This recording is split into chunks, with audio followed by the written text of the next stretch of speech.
नमस्कार बच्चों, आपका स्वागत है। मैं हूं पीसी वर्मा और हम देख रहे थे उपनिवेशवाद का खात्मा। और इसमें हमने देखा था कि किस प्रकार से उपनिवेशवाद का खात्मा हुआ भारत, इंडोनेशिया, वियतनाम और अफ्रीका में। तो हम ये समझने की कोशिश कर रहे थे कि अफ्रीका में किस प्रकार से खात्मा हुआ और परिस्थितियां क्या थी कि बहुत हद तक स्वतंत्रता पाने के बाद भी जो अफ्रीका है वो बहुत हद तक इस मामले में पीछे रहा और उसने पूरी तरह से व्यवस्था को संभाल नहीं पाया। शिक्षक संस्थाएं जो थी वहाँ पे नहीं संभल पाई। तो हम इसका एक उदाहरण देखते हैं। पहले हमने देखा कि किस प्रकार से ब्रिटेन फ्रांस का वहाँ पे अधिकार था और किस प्रकार से वहाँ पे कामकाज चल रहा था। तो चलिए इसे देखते हैं कि किस प्रकार से ये हुआ। जो नाइजीरिया है, एक तरह से समझा जाना चाहिए कि एक बहुत बड़ा देश है, चूंकि वहाँ पे जनसंख्या लगभग 17 करोड़ है आज की स्थिति में और वहाँ पे अलग अलग चीज़ें हुई।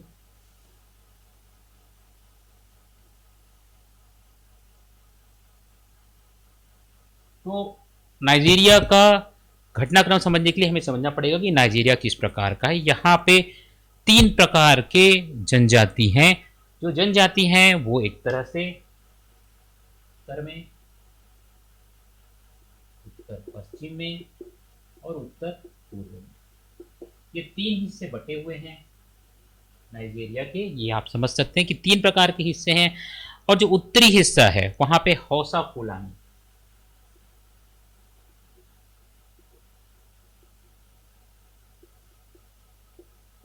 इन लोगों का यहाँ पे अधिकार है जो कि मुसलमान हैं। और इसके बाद दक्षिण पूर्व जो है, इसे दक्षिण पूर्व कहा जाएगा, दक्षिण पश्चिम और दक्षिण पूर्व। तो दक्षिण पूर्व जो है वहां पे इबो जनजाति,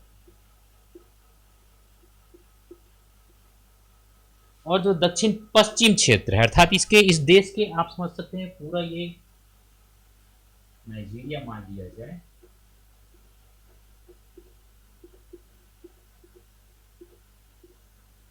तो इस प्रकार से 3 हिस्से, यहाँ पे हौसा फुलानी है, इबो है, और जो तीसरा क्षेत्र है वो योरूबा।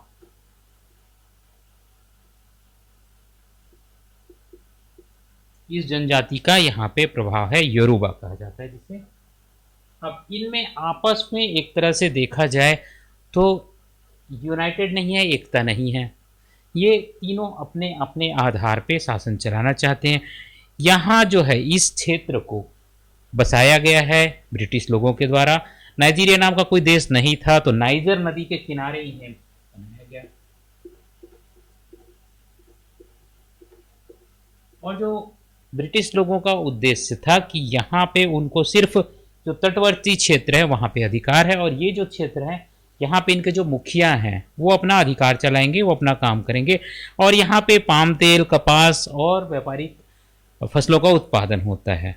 अब ये अलग अलग तरह की यहाँ पे स्थितियाँ थी, आप देख सकते हैं। तो इसके लिए हर्बर्ट मैकाले जो थे,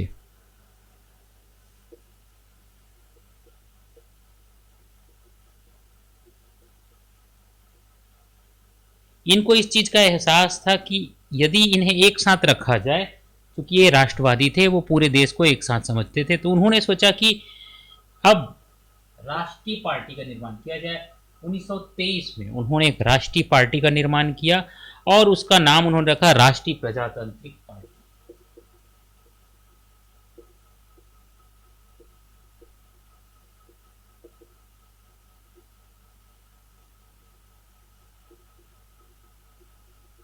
और इनका मुख्य उद्देश्य ये था कि ये किसी प्रकार से ये पूरे लोगों को एक साथ ला सकें। वो अलग अलग हिसाब से रहते हैं, तीनों जो एरिया के लोग हैं वे एक साथ आए। और दूसरा जो उपनिवेश के शासक हैं अर्थात एकता, दूसरा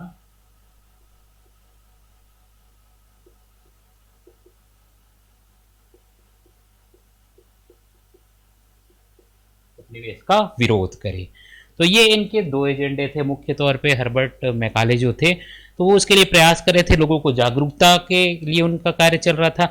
और ये पहला राजनीतिक पार्टी था। और इन्होंने 1923 में यहाँ पे जो चुनाव हुआ, तो वहाँ पे 1923, 1928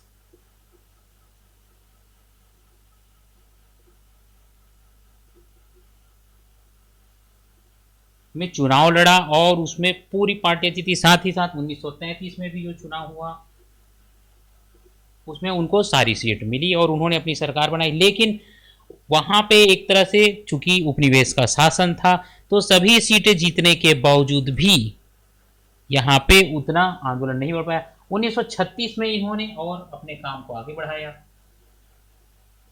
1936 में जब समय आया तो उन्होंने युवा आंदोलन की नींव रखी। अब यहाँ पे नए नेता आ गए थे, नमादी आजीकीवे।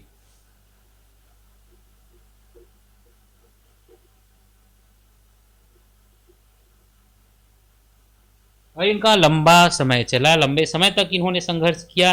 चूंकि जो राष्ट्रवादी लोग थे उनको ये पता था कि जब तक एकता नहीं होगी तब तक देश आगे नहीं बढ़ पाएगा, और इसके लिए उन्होंने बहुत प्रयास किया। लेकिन उत्तर में तो एक हद तक इनका जो संगठन था वो काम कर रहा था, जो नमादी आजीकीवे थे उनका संगठन, लेकिन दक्षिण में विरोध बना रहा, दक्षिण में आपस में भेदभाव बना रहा। अब ये तीनों स्थानों पर क्षेत्रीय पार्टियां आ गई। जो क्षेत्रीय पार्टियां थी वो थी नॉर्थर्न पीपल्स कांग्रेस यहाँ पे,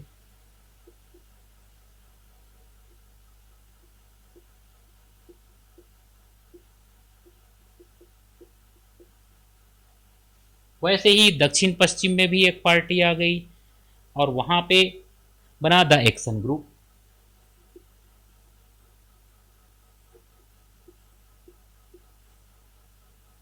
अब इसी के साथ साथ दक्षिण पूर्व में भी एक पार्टी आ गई, वो the national council for Nigeria and Cameroon यहाँ आ गई। तो तीन प्रकार की यहाँ पे पार्टी आ गई, द नेशनल काउंसिल यहाँ पे आ गई।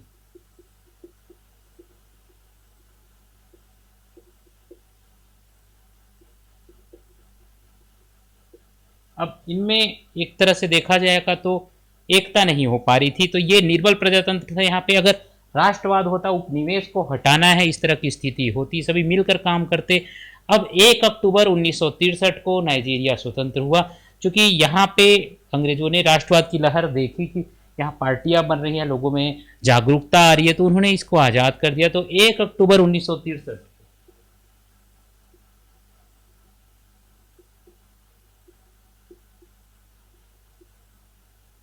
को यहाँ पे चुनाव हुआ और नमादी आजीकीवे जो थे तो यहाँ पे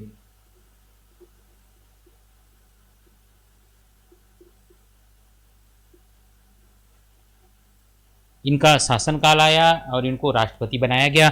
लेकिन इन्होंने, हमने देखा था कि 1936 से ये लगातार लगे हुए थे।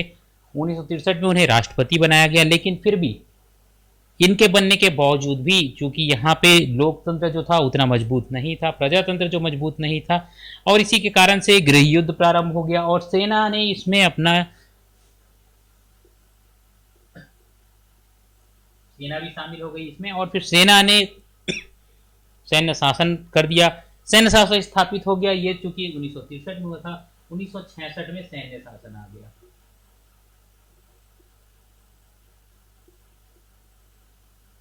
अब जब सैन्य शासन आया तो आप समझ सकते हैं कि यहाँ पे लोकतंत्र तो बचेगा नहीं। अब सैन्य शासन यहाँ पे चल रहा है और सैन्य शासन के बीच में आजीकीवे की हत्या कर दी गई, चूंकि मार डाला गया उनको, और फिर सैन्य शासन यहाँ पे प्रारंभ हो गया। अब जब सैन्य शासन प्रारंभ हुआ तो इन्होंने, जो विदेशी लोग थे, बहुराष्ट्रीय तेल कंपनियां थी, उनके साथ सहयोग अपना बढ़ा लिया।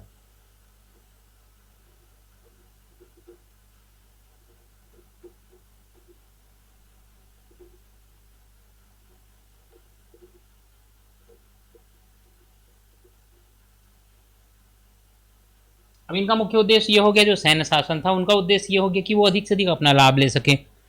तेल कंपनियों को उन्होंने अपने साथ रख लिया। जो जो शासक थे इनके, उनके उनके लिए उन्होंने व्यवस्थाओं का प्रबंध किया, वित्तीय सहायताओं का प्रबंध किया। चूंकि उनको सैन्य शासन चलाना था तो बहुराष्ट्रीय तेल कंपनियां जो है वहाँ के जो पूरे खनिज संसाधन और अन्य प्रकार की चीज़ें जो है, प्राकृतिक संसाधन, उन सभी को वो ले जाने लगे।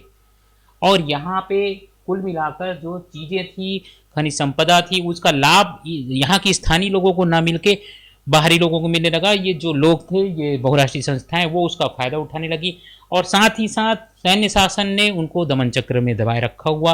और इसके कारण चूंकि बहुत ज़्यादा यहाँ पे खनिज संसाधन और वन्य संसाधन का दोहन किया गया तो वहाँ पे पर्यावरण बहुत ज़्यादा प्रदूषित हो गया और इसके कारण जंगल, पानी के स्रोत और अन्य चीज़ें जो हैं, खनिज संपदाएँ जो हैं, बहुत मात्रा में उनको प्रचुर मात्रा में निकाला जाने लगा, जिससे बहुत हद तक वहाँ पे संकट आ गया और वहाँ के लोग जो हैं, स्थानीय लोग, उनको इन चीज़ों से फ़ायदा नहीं मिला क्योंकि सारे जो बहुराष्ट्रीय कंपनियां हैं, विदेशी कंपनियां हैं, वो इससे फ़ायदा लेते रही। पहले तो उन्होंने ब्रिटेन, फ्रांस का पूरा उपनिवेशवाद के तहत शोषण हुआ और उसके बाद फिर जब देश आज़ाद भी हो गया तो आपसी विवाद चलते रहा, यहाँ पे एकता नहीं हो पाई, सैन्य शासन आ गया, फिर बहुराष्ट्रीय कंपनियां आ गई और इस प्रकार से ये सारी चीज़ें चलती रही। और इसके बाद फिर 1966 से ये चल रहा था। 1999 में फिर लोकतांत्रिक शासन आया, बहुत समय बाद, बहुत ज़्यादा दिनों के बाद प्रजातांत्रिक सरकार आई।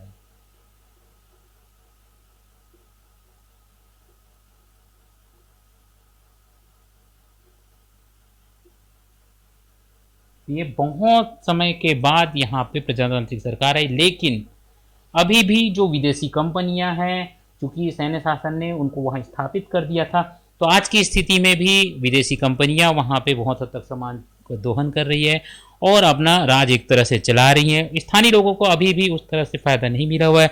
आज़ाद होने के बाद भी देश एक तरह से विकास के दौड़ में पीछे रह गया है। इसी प्रकार अफ्रीका के बाकी देशों की भी स्थिति है। तो आप समझ सकते हैं कि किस प्रकार से लोकतंत्र के लिए वहाँ पे अभी भी परेशानियाँ हैं। तो उपनिवेशों का खात्मा में आज के लिए इतना ही साथियों। अगले वीडियो में हम शीत युद्ध के बारे में पूरी चर्चा करेंगे कि किस प्रकार से सारा प्रकरण हुआ, क्या हुआ। तो आज के लिए इतना ही साथियों। आपसे अनुरोध है कि हमारे चैनल को जरूर सब्सक्राइब करिए और वीडियो को जरूर लाइक करिए, जिसका लिंक इस वीडियो के नीचे दिया गया है। सब्सक्राइब बटन भी बना हुआ है, जिसे क्लिक करेंगे और आप हमसे जुड़ जाएंगे और हम आपको इसी प्रकार आपकी जानकारियों से भरे हुए वीडियो लेके रहेंगे। तो आज के लिए इतने साथियों, मैं पीसी वर्मा आपसे विदा लेता हूँ। धन्यवाद, नमस्कार।